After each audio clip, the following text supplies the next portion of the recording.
Okay po mga kamusang, mag-testing tayo ng langisan. Susubukan natin kung may kabalyong langisan natin. Ito ay kinargahan po natin ng mga orasyon ito. Ito yung last week yata yun, yung paggawa ko nito, or 2 weeks ago. Susubukan natin na basagin, tapon natin dyan. Yan yung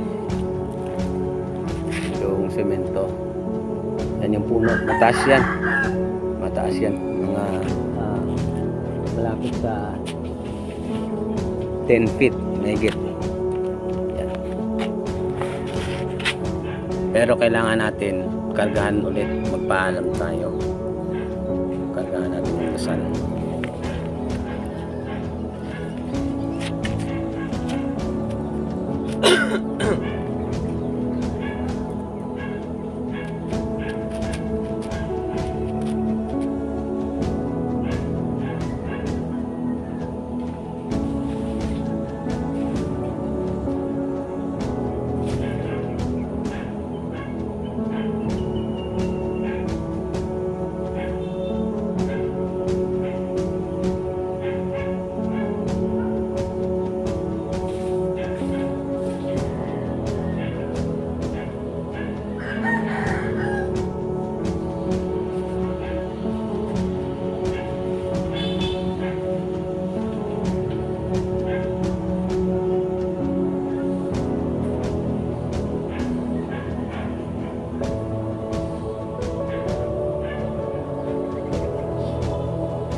Taas ng pagtapon. Silaw.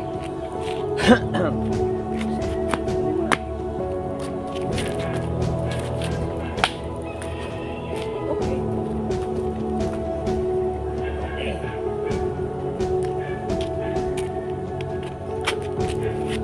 Ayan po mga kamusang. Tibay. Hindi nabasag. So, ibig sabihin, pasado siya. Walang basag po. Walang basag. Yan yung pagtitesting namin dito. Hindi na kailangan ng baril. Kasi pag baril po mga kamusang, hindi siya tatamaan o hindi siya mababasag.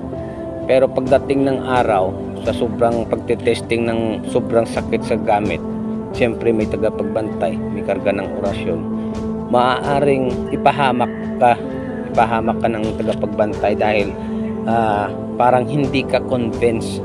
Okay lang yan pag ganito yung pagtitesting, hindi masyado masakit sa tagapagbantay na nagpaalam tayo at hiniling natin na ipakita natin yung pagtesting. Kasi marami kasi nag-testing sa baril, pagdating ng panahon iniwanan sila ng gabay, kaya sila ay natatablahan, na nadidisgrasya. Kaya yung pagte-testing mga kamusang, yun lang sa amin dito. Tinatapon namin sa mataas na bahagi para ihulog sa simento. Yun lang. Maraming salamat. Ayan po. Ayan. Pakita mo yung simento.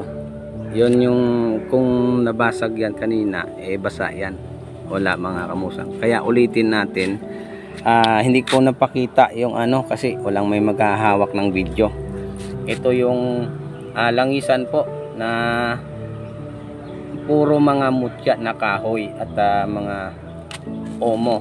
At ito naman, ito yung may mga sulat na orasyon. Parehas lang po yung karga. At papakita natin ulit, baka sabihin ng iba tricks lang, no? Pasensya na po kanina sa video natin. Kaya ano muna natin, dasalan, no? Ito yung dalawa. Kita ba? At eto. Yan, parehas lang po yung karga ko nito.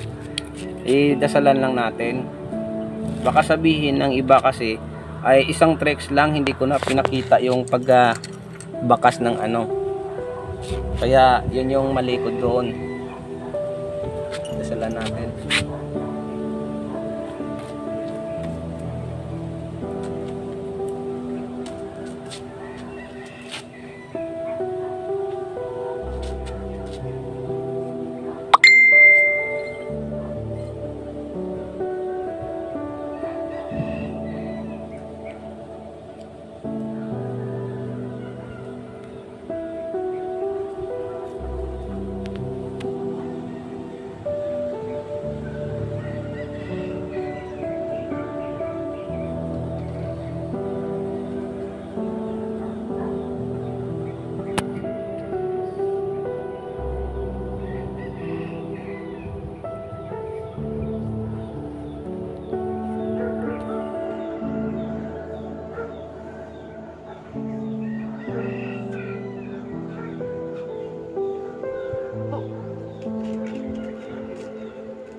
Pa natin mga kamusang. Ito yung langisan na ito ay pangkabal.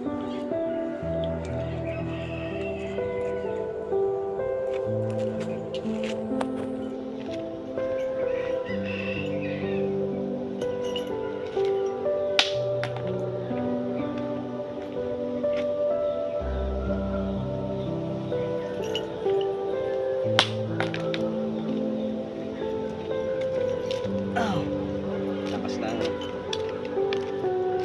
So, kita. Tumatayo yung balahibo ko.